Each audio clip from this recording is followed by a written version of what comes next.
जितने लोग विराजमान हैं सबको मैं तहे दिल से जुले और प्रणाम करता हूँ।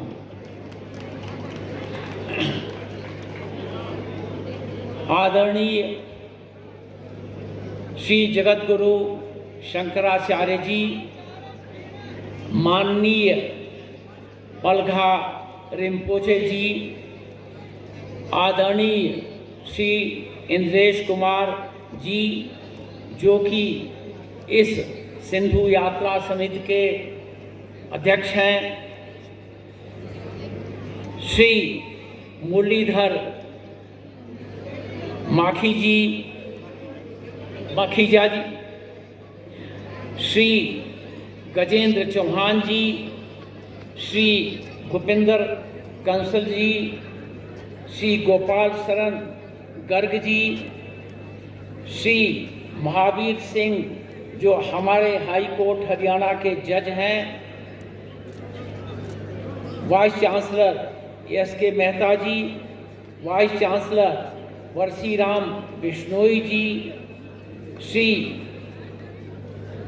Rampal Prasad deputy speaker Tripura assembly, Mrs Neelam Kataria ji MLA Kanpur, Shri Stanzin Chospel जो हमारे एग्जीक्यूटिव काउंसलर हैं लेह के, की एडवाइज़र हैं लेफ्टिनेंट गवर्नर लद्दाख के, यहाँ पर उपस्थित सभी सेक्रेटरी, डीसी, एसपी लेह, नारी शक्ति और मित्रों,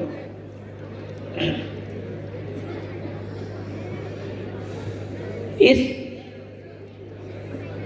जो सिंधु दर्शन यात्रा का उत्सव है इसने भारत की सीमाओं को बढ़ा दिया है। पहले होता था कश्मीर से कन्याकुमारी तक, अब यह लद्दाख से अंडमान निकोबार तक हो गया है। हमारा देश उत्तर में हिमालय से लगा हुआ है और दक्षिण में हिंद महासागर से, और पूरे देश में जो एकता का सूत्र बन रहा है वह सिंधु दर्शन उत्सव है। यहाँ पर भगवान बुद्ध जी का जयकार हुआ, यहाँ पर झूलेलाल जी का जयकार हुआ, और हमारे माननीय इंद्रेश जी ने और कई जयकार, प्रतिज्ञाएं, निष्ठाएं और अच्छे हमारे संकल्प कराए। इससे गरिमा बढ़ती है पूरे भारतवर्ष की, इससे गरिमा बढ़ती है यहाँ पर जितने लोग इकट्ठे हुए हैं, इससे गरिमा बढ़ती है हमारे लद्दाख की, और इससे गरिमा बढ़ती है प्रत्येक नागरिक की भारत में, और भारत की एकता में विश्वास बढ़ता है। यह जितने नारे लगे, जितनी बातें हुई, वो सब सर्वग्राह्य हैं भारत में, और यह भारत की सबसे बड़ी विशेषता है। मित्रों, हमारा आदि ग्रंथ ऋग्वेद है, और ऋग्वेद आज के कई हजार साल पहले लिखा गया था, जब पूरे विश्व में कोई और सभ्यता थी ही नहीं। उस वक्त हमारे ऋषियों मुनियों ने वेद लिखा, और वेद में सर्वप्रथम उन्होंने ऋग्वेद लिखा। और वो कल्पना क्या थी? वो कल्पना को आज जितनी यहाँ पर बातें हो रही हैं, उसी कल्पना को हम आगे ले जा रहे हैं। तो क्या कल्पना थी? मैं कोट करता हूँ, और कल्पना यह थी, आनो भद्राकृतो यन्तु विश्वतो, आनो भद्राकृतो यन्तु विश्वतो, दधमासौ अपरीतास उद्भिद, देवानुयथा सद्वृद्विधा, आसन्न प्रायो रक्षितारो दिवे दिवे। क्या परिकल्पना थी? क्या लिखा हमारे ऋषियों ने कि पूरे विश्व से, हर कोने से हमारे कान में हमको सुनने के लिए अच्छे अच्छे समाचार मिले। कहीं से भी कोई ऐसा समाचार न मिले जिसमें कोई ऐसी भावना हो जिससे मन को क्लेश हो। और फिर क्या कहा? फिर उन्होंने कहा कि यह जो हमारी शरीर है, अद्भुत शरीर जो देवताओं ने दी है, इसकी दिवे दिवे हर दिन रक्षा हो जिससे कि हम अच्छे काम कर सकें। मित्रों, ये हमारी परिकल्पना हमारे ऋषियों मुनियों ने सबसे पहले शुरू की, और ये जो सिंधु दर्शन उत्सव है इसी परिकल्पना को आगे बढ़ा रहा है। इससे बहुत बड़ी खुशी है। ये जो कार्यक्रम है सिंधु दर्शन का इतना प्रभावशाली है, इतना अच्छा है कि हमारे यहाँ हर एक जगह, हर एक डिस्ट्रिक्ट में ये भावना है कि सिर्फ लेह में यहाँ तो हो ही रहा है और जगह भी हो। तो मेरा यह सुझाव है माननीय इंद्रेश जी से और ये सिंधु दर्शन यात्रा समिति से कि यहाँ पर जो कार्यक्रम करते हैं उसका एक दिन का कार्यक्रम हमारे कारगिल में भी हो। और मुझे यह यकीन है कि यह अगले साल से होगा, और इस कार्यक्रम में हमारे कारगिल के भाई बहन, बच्चे, बुजुर्ग, माताएं, बहनें सभी इससे बहुत खुश होंगे और उनकी भागीदारी होगी और उनको भी ये बहुत एक इष्ट होगा। तो हमारा यह सुझाव है कि यहाँ पर कार्यक्रम हो और वहाँ के लोग भी इसका आनंद उठाएं। मित्रों, यहाँ पर बहुत कार्यक्रम होने वाले हैं और मैं एक संदेश भी देना चाहता हूँ, और वो संदेश मैं आप सबको देना चाहता हूँ। जितने लोग भी यहाँ आए हैं, भारतवासी आए हैं, हर जगह से आए हैं, उनको मैं संदेश देना चाहता हूँ। और मेरा संदेश बहुत छोटा है और ये मैं एक दो पंक्ति से मैं इसको एक्सप्रेस करूँगा। और संदेश यह है, एंड आई कोट, कोई बज़्म हो कोई अंजुमन, कोई बज़्म हो कोई अंजुमन, कोई बज़्म हो कोई अंजुमन, ये शऊर अपना कदीम है। कोई बज़्म हो कोई अंजुमन, ये शऊर अपना कदीम है। जहाँ रोशनी की कमी मिली वहीं एक चिराग जला दिया। ये मेरा संदेश आपको। बहुत धन्यवाद। जय लद्दाख, जय हिंद, एक भारत श्रेष्ठ भारत। देश विदेश से आए हुए यात्री भाइयों और बहनों, इस सिंधु उत्सव की गरिमा को बढ़ा रहे सनातन के प्रमुख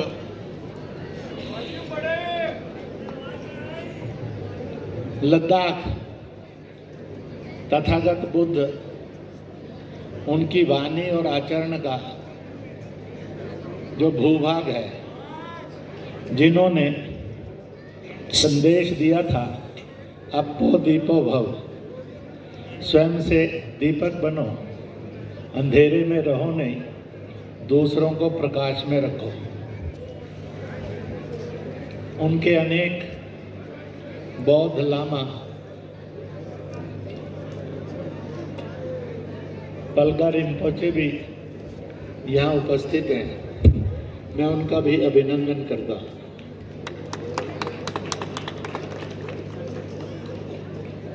उन्नीस के विभाजन के बाद लद्दाख ने बिना 370 और 35A के complete merger with Hindustan demand की थी।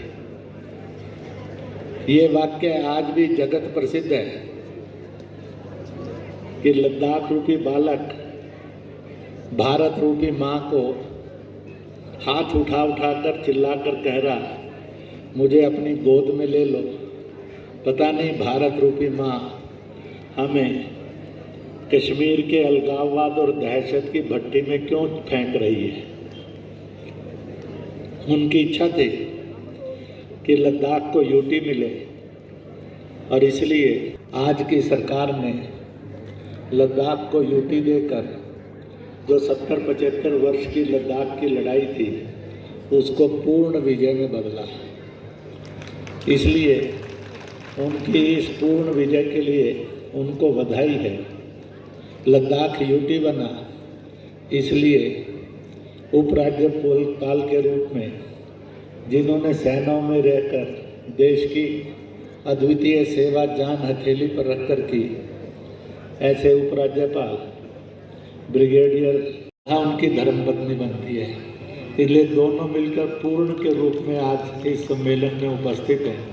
मैं उनका भी अभिनंदन करता हूँ, स्वागत करता हूँ।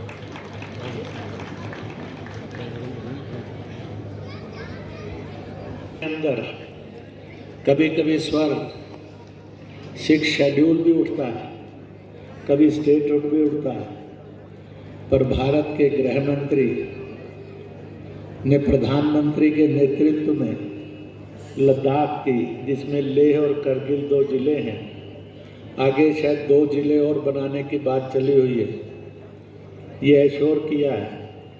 आप जितना मांग रहे हैं आप सोच भी नहीं सकेंगे, स्वप्न भी नहीं ले सकेंगे, उससे ज़्यादा दे रहे हैं और उससे ज़्यादा देंगे। वो अपने शब्दों के धनी थे, हैं और सदा रहेंगे। यहाँ ये 27वां सिंधु उत्सव जिसके लिए हम एकत्रित आए, 4-6 बातें सामान्य कुछ कहूँगा। हिमालय, देवों के देव महादेव जगत जननी पार्वती के प्रतीक के रूप में सृष्टि में जाना जाता है। सारी सृष्टि के वो संचालन करता है।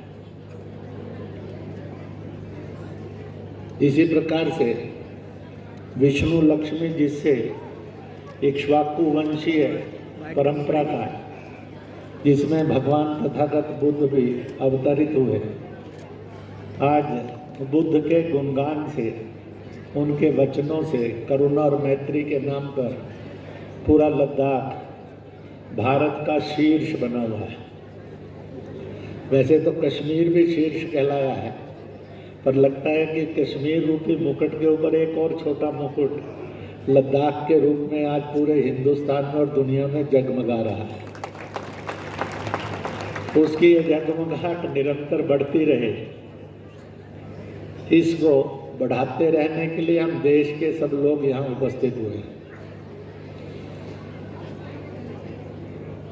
सिंधु उत्सव शुरू होने से पूर्व लद्दाख और आज, इसके 2-3 आंकड़े रखूंगा।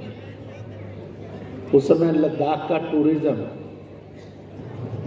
लगभग 24-25 हजार यात्रियों का था, जिसमें से 16-17 हजार विदेशी थे, 7-8 हजार भारतीय पर्यटक थे। आज यह पर्यटन बढ़कर 4 लाख से अधिक का हो गया है। भारत के टूरिज्म से जो इकोनॉमी थी, अगर कुछ करोड़ थी, आज सैकड़ों करोड़ से अधिक लद्दाख के अंदर वह बन गई है। इसलिए प्रॉस्पेरिटी लद्दाख की बढ़ी। विश्वविद्यालय भी एक सामान्य विश्वविद्यालय नहीं था, डीम्ड यूनिवर्सिटी भी हो गई, दूसरी यूनिवर्सिटी भी हो गई। आगे और क्या क्या होगा आने वाला समय, डिफेंस यूनिवर्सिटी भी हो गई है। केवल 3 लाख की पॉपुलेशन पर शायद भारत में और दुनिया में 2-3 यूनिवर्सिटी हो जाना विश्व के इतिहास का सबसे आश्चर्यजनक पृष्ठ है। न पाकिस्तान को देंगे, इसका संकल्प लेकर हजारों लाखों सैनिक दिन रात मेरी और आपकी स्वतंत्रता का, सम्मान का, स्वाभिमान का, रोजगार का, समृद्धि का संरक्षण करते हुए अपनी कुर्बानियां देते हैं। कितना कठिन जीवन होगा, इसकी छोटी छोटी झलक कुछ यात्रियों ने देखी भी होगी। मुझे इसलिए ध्यान में आया जब मैं पहली बार बाई सड़क मार्ग आया था तो उस समय जोजिला में तूफान आ गया था और हम कई घंटे फंसे रहे थे। केवल एक ही आसरा था कि तूफान रुकेगा, फिर सड़क नॉर्मल होगी तो हम आगे प्रस्थान करेंगे। लोग कह रहे थे कि ये तूफान इतने विकराल हो जाते हैं कि लोग उसके भंवर में फंसते हैं और नीचे 3000, 4000, 6000, 10,000 फीट हाइट नीचे फेंक दिया जाता है आदमी। ढूंढने पर लाश भी नहीं मिलती, लाश का अंश भी नहीं मिलता। हम भाग्यशाली हैं, बहुत सुधरे हुए वातावरण में आए, पर तो भी कुछ ना कुछ इसी तरह की झलकियाँ जो कठिन परिस्थितियों का वर्णन करती है। पहले तो कई कई दिन का भोजन भी ले आते थे। ये लद्दाख वो क्षेत्र है जहाँ बिना युद्ध के, बिना बीमारी के, केवल वायुमंडल के कारण और सप्ताह में एक दिन एक सैनिक हताहत होता ही है। ऑक्सीजन कम हो गई, उसका स्किन बर्न हो गया, ऑक्सीजन कमी के कारण सांस रुक गया। बिना युद्ध लड़े भी एक सैनिक प्रति सप्ताह शहीद होता ही है। इस प्रकार का यह कठिन और दुर्गम क्षेत्र में सैनिक हमारी रक्षा कैसे करते हैं, इसका दर्शन भी, अनुभव भी आपने चखा होगा। जिन्होंने नहीं चखा उन्होंने जरूर चखने के लिए 2-4 बार आना चाहिए, ताकि उस दुर्गम परिस्थिति में कैसे जिया जाता है इसका एहसास किया जा सके। उनके मन में ये क्यों नहीं आता कि वो भी सुविधा से जी लें? उनके मन में ये क्यों आता है कि आप सबके लिए जान हथेली पर रखकर और घर के सब स्वार्थ और सुख छोड़कर सेना में भर्ती होना चाहिए? अगर ये सैनिक निकाल दिया जाए तो मेरी और आपकी स्वतंत्रता, स्वाभिमान, विकास ये सब गुलामी में बदल जाएगा। इसलिए हम ऐसे सब शहीद सैनिकों को भी अपना अभिनंदन करते हैं। जो स्वर्गवासी हुए उनको श्रद्धांजलि देते हैं, जो सीमाओं पर खड़े हमारे रक्षक बनकर खड़े हैं उनके प्रति आदरांजलि व्यक्त करते हैं। अभी ये तिथियां किस प्रकार से चुनी गई हैं? इस हिंदू उत्सव की तिथियां यह धार्मिक विधान से नहीं चुनी गई हैं, राष्ट्रीय घटनाक्रम के विधान से चुनी गई। देश की एकता और अखंडता, इसके लिए जो पहला बलिदान गैर सैनिकों का हुआ था वह डॉक्टर श्यामा प्रसाद मुखर्जी का 23 जून को हुआ था, जब उन्होंने एक वाक्य बोला था, जम्मू कश्मीर के अलगाववाद की धारा को तोड़ते हुए, Atal, go and tell the nation however I entered the Jammu Kashmir as a prisoner. मैंने जम्मू कश्मीर में भारत के एक नागरिक, स्वाभिमानी नागरिक के रूप में एंट्री कर ली है, पर एक कैदी के रूप में की है। अटल जाओ और हिंदुस्तान को ये बता दो। और उनका बलिदान हुआ और वही बलिदान एक दिन 370-35 से हटाने में सार्थक हुआ। भारत के इतिहास में फिर एक करवट बदली।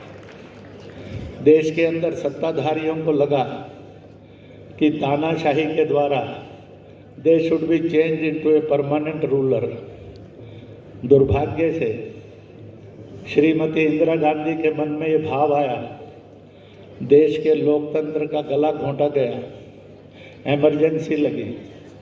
वह आपातकाल की कालिमा का दिन 25 जून था, है और सदा याद रखा जाएगा। इस दिन देश के लोकतंत्र का हत्या करने की कोशिश की गई। हजारों लोग जेलों में डाले गए, सैकड़ों नेताओं पर जेल डाले गए, प्रतिबंध लगे संस्थाओं पर। 2.25 वर्ष का संग्राम चला।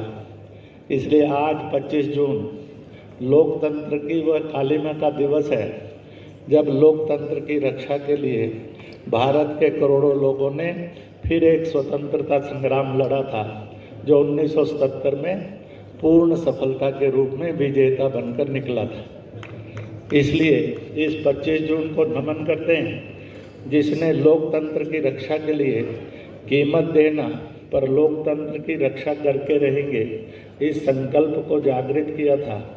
27वां उत्सव हम उसी लोकतंत्र के प्रहरी के रूप में मनाने के लिए यहाँ एकत्रित हुए। सावरिया सावरिया सावरिया आजा सावरिया आजा सावरिया आजा सावरिया ओ आजा सावरिया ओ आजा सावरिया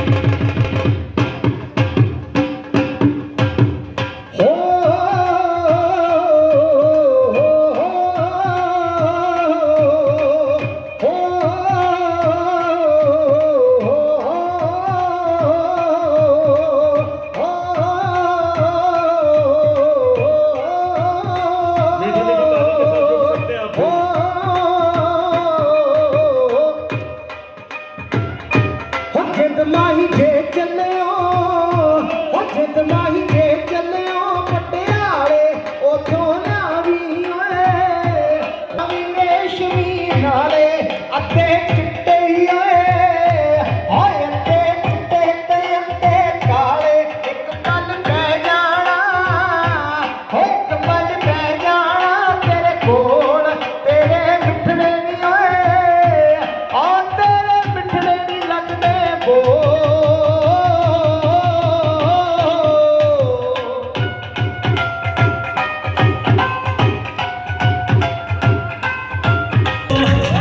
आजा आजा जिंदे शाम रानी के तले आजा आजा जिंदे शाम रानी के तले सारी वारे मेरे आसमान के तले